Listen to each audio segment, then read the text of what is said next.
Sage is going to give us his review of the video game Centum. Take it away there, Sage. This is released was it July 15th, I want to say. Just this last month. And this is a kind of retro point and click adventure type game. Something that, you might have seen a lot more in like the 80s and 90s, stuff like Day of the Tentacle, Monkey Island, that sort of thing. But it's also kind of a horror game too. So you gets this really great creepy imagery in here. Really, really fantastic art. Um, I don't want to say too much about the story because it is a mystery and it's got a lot of reveals and twists and turns to it.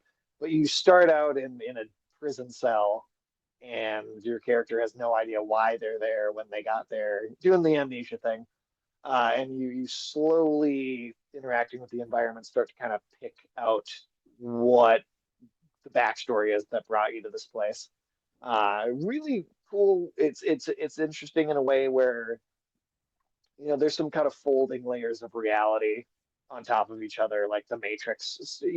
Think in that sort of direction, um, which allows there to be a lot of really creepy imagery and the environment kind of rewinding on itself or uh, translating or transitioning into different areas and different art styles, which is really creative, and the way they do that is really visually stunning at times.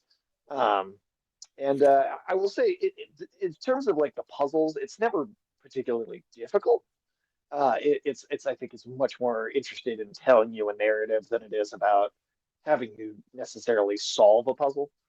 So for the most part, it's pretty straightforward. I'd say it's probably not possible to get truly stuck in this, like it would be in some of those older games like Monkey Island or Day of the Tentacle, where you could very easily get just stuck somewhere and not know what to do.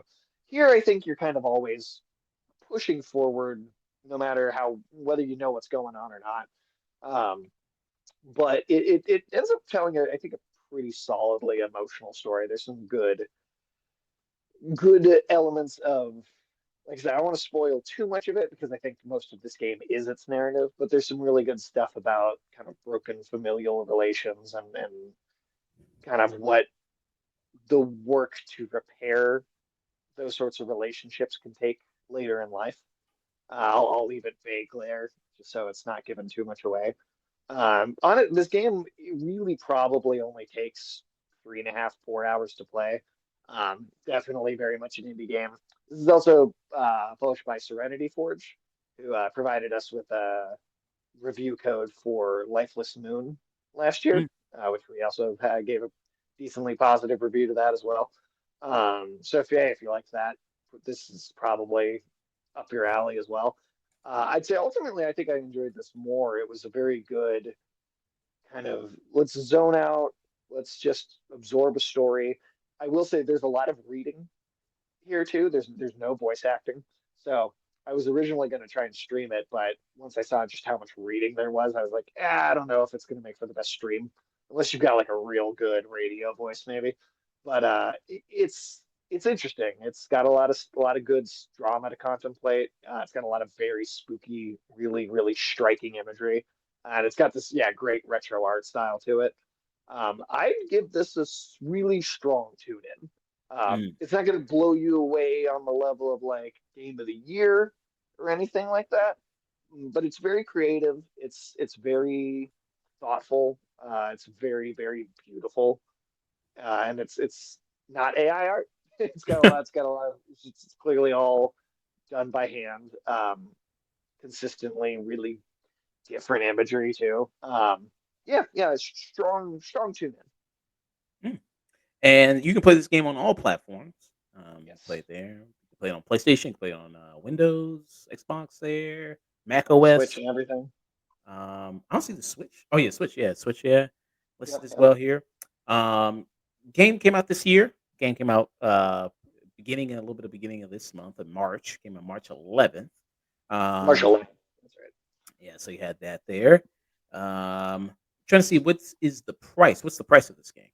I believe it's 14.99. So for, I mean, you think about how much you go spend at a 2.5 hour movie, buy a ticket or two tickets to go to the theater for 14.99.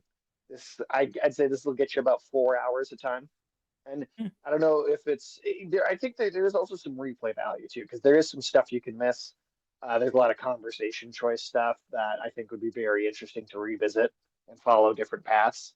And I know there's some kind of bonus unlockable stuff that you can tap into as well that kind of change how the story plays out a little bit. So it's also got some decent replayability.